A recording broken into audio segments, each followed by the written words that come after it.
Assalamualaikum warahmatullahi wabarakatuh. Salam sejahtera bagi kita semua. Yang saya hormati Bapak Ibu audiens, khususnya eh, penulis book chapter dari penerbit KPP.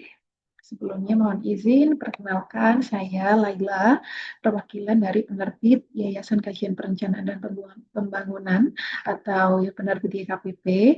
Pada kesempatan ini akan memberikan video panduan penulisan book chapter yang nantinya akan ditulis Bapak Ibu, dan harapannya setelah melihat video ini, Bapak Ibu menulis book chapternya bisa lebih terarah dan sesuai dengan kaidah panduan dari lembaga kami.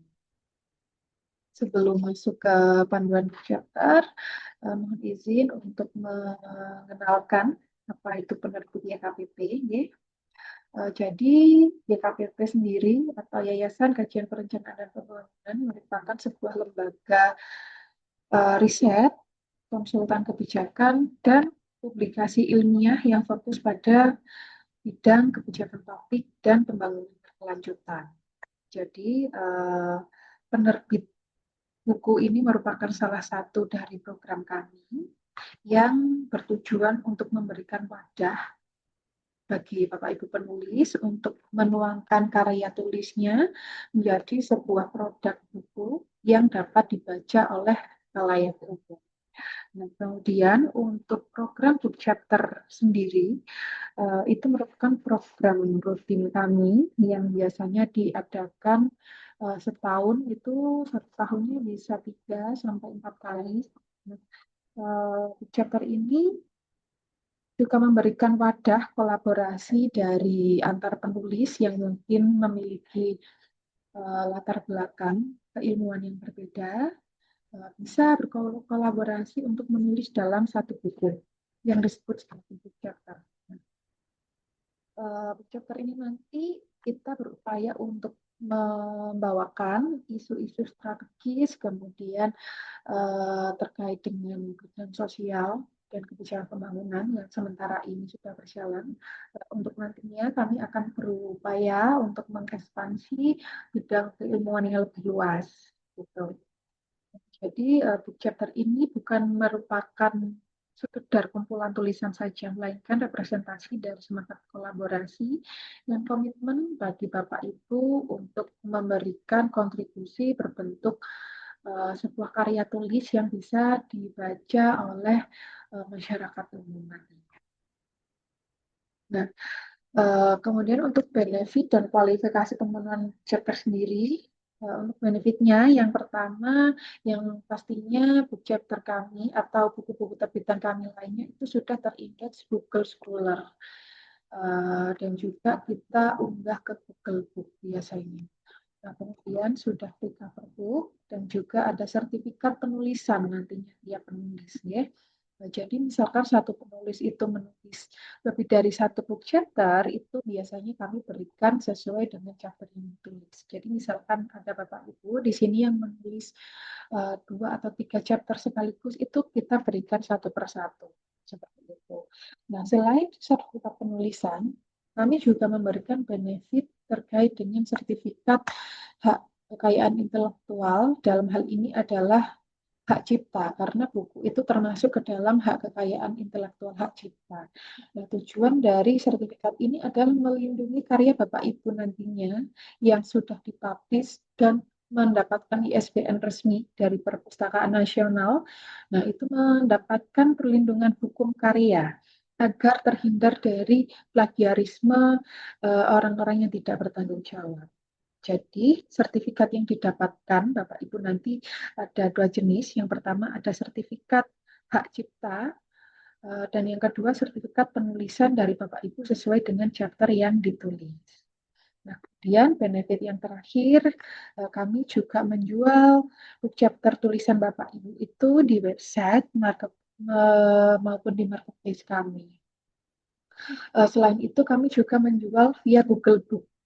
Nah, jadi nanti penulis internasional yang mungkin tertarik dengan mohon maaf, pembaca internasional yang mungkin nanti tertarik dengan tulisan kita itu bisa juga membeli melalui platform Google Books. Jadi nanti untuk menjangkau pembacanya itu bisa lebih luas, Bapak Ibu. Nah, kemudian untuk kualifikasi pemenuhan penulisannya, ini kepada Bapak Ibu penulis nantinya ya. Yang pertama, registrasi dan payment. Ini sudah dilewati saat masa registrasi kemarin. Nah, kemudian nanti mengirimkan naskah sesuai format dan panduan penulisan.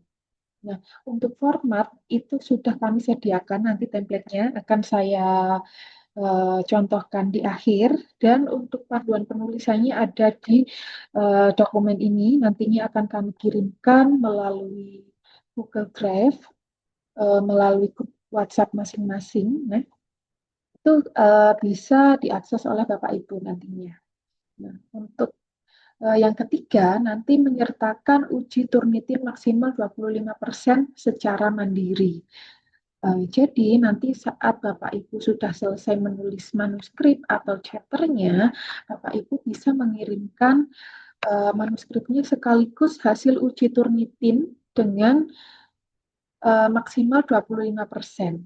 Nah, uji Turnitinnya di mana? Itu bebas Bapak Ibu. Di lembaga kami bisa menyediakan uji Turnitin mandiri yang tentunya di luar dari paket penerbitan book chapter ini ya Bapak Ibu. Jadi nanti bisa menghubungi kontak admin kami untuk uji Turnitin. Kemudian bisa juga Bapak Ibu menguji Turnitin di platform lain atau misalkan membeli di marketplace atau apabila Bapak Ibu ada fasilitas uji Turnitin itu juga bisa silakan. Asalkan nanti yang diupload adalah dokumen hasil uji Turnitinya saja dengan menyertakan nilai maksimal 25%. Misalkan nanti 25% itu boleh apa tidak, Kak? Boleh, Bapak Ibu. 25% itu tetap boleh, tapi itu adalah batas ambang maksimal. Jadi upayakan chapter Bapak Ibu tetap di bawah 25%. 20% masih boleh, tidak apa-apa. Jadi seperti itu ya Bapak Ibu, nanti yang dikumpulkan ada dua, manuskripnya dan juga lampiran uji Turnitinya. Kemudian yang keempat, jumlah halaman naskah maksimal 20 halaman sesuai format yang kami berikan. Ya, itu yang saya singgung di awal nanti, di akhir akan saya sajikan contoh format dari penulisan book chapter itu sendiri. Kemudian masuk ke panduan penulisan book chapter, ini struktur umum book chapter tidak perlu saya jelaskan, karena itu adalah tugas dari tim editor dan juga layout. Nah, ini yang perlu Bapak Ibu perhatikan. Yang pertama terkait dengan judul bab. Nah, judul bab ini harus ringkas, jelas, dan mencerminkan substansi utama bab. Nah, di judul bab ini biasanya dari kami sudah disajikan sewaktu registrasi. Biasanya kan diregistrasi untuk judul buku misalkan Bapak Ibu sudah memilih beberapa yang harus ditulis dan di situ sudah ada judul chapternya. Nah, Bapak Ibu boleh menggunakan chapter sesuai dengan rekomendasi dari kami atau mungkin apabila dari Bapak Ibu juga ada usulan judul lainnya terkait dengan judul chapter itu juga boleh asalkan tidak keluar dari tema yang sudah kita tentukan. Untuk modifikasi kalimat atau kata itu boleh Bapak Ibu. Tapi harus tetap sesuai dengan koridor tema yang sudah kami tentukan. Karena setiap buku yang sudah kami susun chapternya itu biasanya sudah runtut dari hal yang universal sampai ke hal yang khusus sampai direkomendasi untuk bab akhirnya. Biasanya seperti itu. Kemudian untuk font dan juga kapital atau tidaknya itu nanti saya contohkan di format penulisannya Bapak Ibu. Kemudian sistematika penulisan. Di bagian pertama ini ada pendahuluan, kemudian bagian kedua analisis dan pembahasan, dan di bagian ketiga nanti ada kesimpulan atau insight. Nah, ketiga bagian ini sifatnya nanti opsional aja Bapak Ibu. Misalkan dari Bapak Ibu di bagian pertama, itu bisa di subchapter pertama ya, misalkan pada chapter 1, berarti subbab 1 kan 1.1 begitu.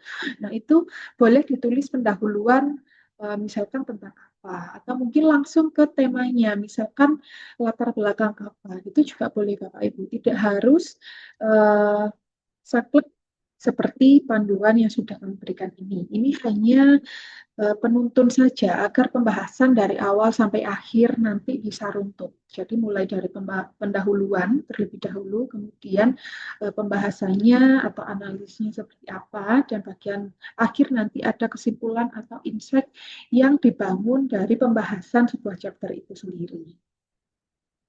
Kemudian di bagian keempat dan kelima ini kami mewajibkan ada karena referensi pastinya harus ditulis nih Bapak Ibu untuk karya apapun referensi yang dirujuk selama penulisan chapter itu harus ditulis dan kemudian ada profil penulis. Nah, tujuannya apa?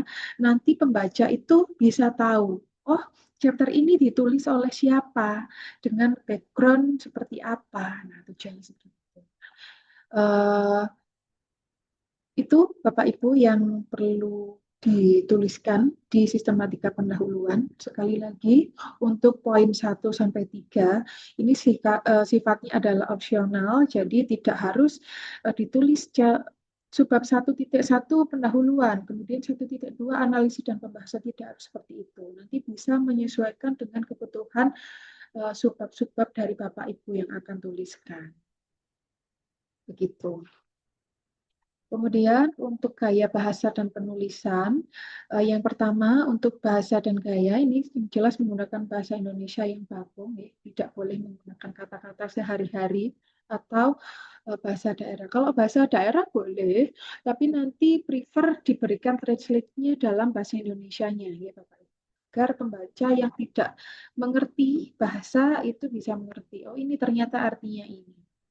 Begitu juga untuk bahasa-bahasa asing, nanti prefer diberikan translate Indonesianya atau bisa dicetak kan font italic. Kemudian ilmiah, naratif, dan argumentasi, ini saya rasa Bapak Ibu sudah sangat familiar dan sangat memahami. Okay? Kemudian menghindari bahasa percakapan dan opini tanpa diskresi. Oke, ini untuk format teknisnya. Nanti saya contohkan saat sesi contoh layout penulisan. Begitu pula penomoran dan penulisan daftar. Itu yang pertama menggunakan huruf kapital. Jadi setelah subbab itu biasanya kan 1.1 seperti itu. Nah, itu bisa menggunakan huruf kapital dulu untuk numeriknya. Maaf untuk numberingnya. Kemudian diikuti dengan angka, kemudian angka huruf kecil, dan kemudian angka dengan tanda kurung. Kami menghindari penggunaan numbering dengan simbol seperti titik, strip, kemudian bintang, dan sebagainya, atau bullet. Jadi kami prefer menggunakan huruf angka sesuai dengan ketentuan dalam dokumen panduan ini, Bapak Ibu. Jadi harapannya nanti Bapak Ibu dapat mengikuti panduan berikut. Kemudian terkait dengan kutipan dan referensi. Untuk referensinya kami menggunakan format kata style atau American Psychology Association Style. Ini pastinya Bapak Ibu sudah sangat familiar nih, dengan gaya citasinya. Jadi nanti kami juga prefer menggunakan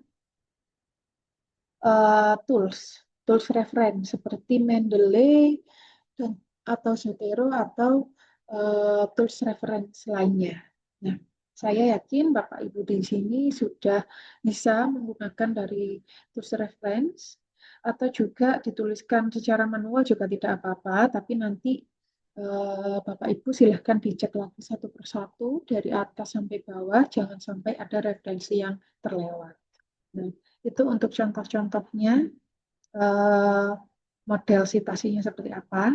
Kalau menggunakan tools reference manager itu biasanya sudah otomatis. Kita tinggal men-set mau memakai gaya apa. Nah, itu biasanya langsung tertulis Bapak Ibu.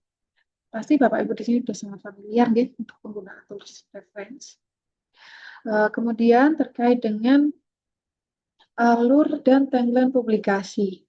Nah, ini saya menggunakan penghitungan hari kerja Bapak Ibu, bukan menggunakan bulan karena setiap judul book chapter atau bunga rantai atau bukunya itu memiliki start time dan finish time itu yang berbeda-beda. Jadi di sini kami menggunakan hitungan hari kerja, bukan bulan-bulan tertentu. Nah, yang pertama registrasi author sudah dilewati Bapak Ibu, nggih. Kemudian technical meetingnya saat ini atau saat video ini ditonton itu merupakan tahap technical meeting. Nah, kemudian nanti Bapak Ibu bisa masuk proses penulisan book chapter. Nah, waktunya ini adalah 30 hari kerja. Jadi nanti di grup WA atau grup WhatsApp itu akan diumumkan oleh admin, Bapak Ibu bisa start penulisan kapan, dan nanti bisa dikumpulkan sampai terakhir tanggal berapa. Nah, itu biasanya sudah diumumkan atau dipandukan oleh admin yang memegang grup koordinasi masing-masing. Jadi nanti setelah Bapak Ibu menulis dan mengirim, itu akan masuk ke proses editing dan layouting oleh tim kami, tim YKPP, itu sekitar 14 hari kerja. Nah, setelah itu akan masuk ke proses pengajuan ISBN ke Perpustakaan Nasional, itu waktunya 7 sampai 30 hari kerja, tergantung dari antri atau tidaknya sistem di Perpustakaan Nasional. Jadi di sini kami mohon maaf kurang bisa mengontrol untuk menjanjikan berapa hari ISBN itu akan keluar karena nanti tergantung dengan sistem dan jumlah antrian yang ada di Perpustakaan Nasional. Oleh karena itu, kami memberikan rentang waktu 7 sampai 30 hari kerja. Nah, setelah pengajuan ISBN ini keluar, kemudian dari tim editing dan layouting akan kembali menyesuaikan ISBN-nya, kemudian kami proses publish, termasuk registrasi hak cipta dan create sertifikat penulisan. Setelah itu akan kami kirimkan kepada Bapak Ibu via grup koordinasi dan nanti akan kami berikan form revisi apabila diperlukan revisi atau mungkin ada typo atau kesalahan dari proses editing itu akan kami kirim form kepada Bapak Ibu, nantinya akan diisi bagian-bagian apa saja yang perlu direvisi oleh tim editing atau editor gitu ya. Oke, itu terkait dengan timeline atau alur kerja proses penulisan dan publikasi. Nah, kemudian pengirimkan naskah. Pengirimkan naskah atau manuskrip silakan dikirim Bapak Ibu ke email penerbit YKPP. Berikut untuk emailnya, penerbit YKPP.cpds@gmail.com dengan menyertakan yang pertama subjeknya itu judul chapter. Jadi book chapternya apa atau bukunya itu judulnya apa. Kemudian file naskahnya silahkan diberi nama penulis atau yaitu nama Bapak Ibu dan bab berapa, kemudian judul babnya apa. Untuk memudahkan tim editor nanti memilah dan memilih bagian mana saja yang terdiri dari satu book chapter. Karena nanti yang email itu kan masuknya masih secara umum, jadi secara keseluruhan Bapak Ibu. Jadi kami mohon Bapak Ibu nanti dapat memberikan nama dan subjek saat pengiriman sebagai berikut. Kemudian jangan lupa mengirimkan lampiran uji Turnitin yang menyatakan tingkat plagiarismenya maksimal 25%. Seperti yang saya sudah singgung di awal tadi, dokumen yang dikirimkan saat mengirim naskah atau manuskrip itu ada dua. Yang pertama, hasil tulisan chapter dari Bapak Ibu itu sendiri. Dan yang kedua adalah lampiran uji plagiasi atau uji Turnitin dengan maksimal 25% Turnitinnya. Gitu, ya Bapak Ibu. Kemudian output publikasinya, nah ini publikasi nanti yang termasuk ke dalam head penulisan ini itu adalah bersifat e-book atau PDF atau buku dokumen atau buku elektronik. Nah, apabila nanti Bapak Ibu menghendaki adanya penerbitan cetak, akan ada biaya tambahan cetak sesuai jumlah halaman book chapter nanti. Nah, jadi setelah kami kompilasi, nanti baru ketemu berapa jumlah total book chapter-nya atau berapa jumlah halamannya. Itu nanti akan berpengaruh ke biaya tambahan cetak. Jadi semakin banyak, nanti biaya tambahan cetaknya juga punten semakin mahal. Gitu, nggih. Tapi kisaran untuk biaya cetaknya ini sejauh ini biasanya 100.000 sampai 200.000 per bukunya atau percetaknya dengan maksimal halaman 300 atau 300 halaman. Jadi apabila ternyata halamannya lebih dari 300 itu akan ada biaya tambahan cetak lagi. Makanya tadi untuk per chapternya kami memberikan ketentuan maksimal adalah 20 halaman termasuk referensi dan juga profil penulis. Nah, kemudian ketika Bapak Ibu request untuk versi cetaknya, kemudian biaya pengiriman ke alamat Bapak Ibu nanti adalah ditanggung oleh Bapak Ibu sendiri. Jadi nanti paymentnya adalah biaya cetak sekaligus biaya pengiriman. Nah, untuk paket yang include di program registrasi, di program penulisan book chapter ini adalah e-book saja, Bapak Ibu. Nah, kemudian uh, ini kontak personnya. Sebelum ke sini, saya akan menjelaskan template dari penulisannya. Nah, ini Bapak Ibu untuk template-nya. Jadi di template ini nanti akan kami kirimkan ke Bapak Ibu melalui link Google Drive. Nanti akan di-share oleh tim admin melalui WhatsApp grup koordinasi masing-masing dari book chapter-nya. Nah, ini di sini sudah ada ketentuan jenis huruf dan juga ukuran dan juga peletakannya. Kemudian dan juga sudah dicontohkan di sini penulisannya seperti apa. Jadi untuk di judul ini menggunakan huruf font Arial dengan ukuran 20. Kemudian subjudulnya menggunakan font Arial ukuran 12 dan isinya itu mengikuti panduan ini Bapak Ibu. Yaitu font Arial, kemudian ukurannya 10, spasinya 1,15 dengan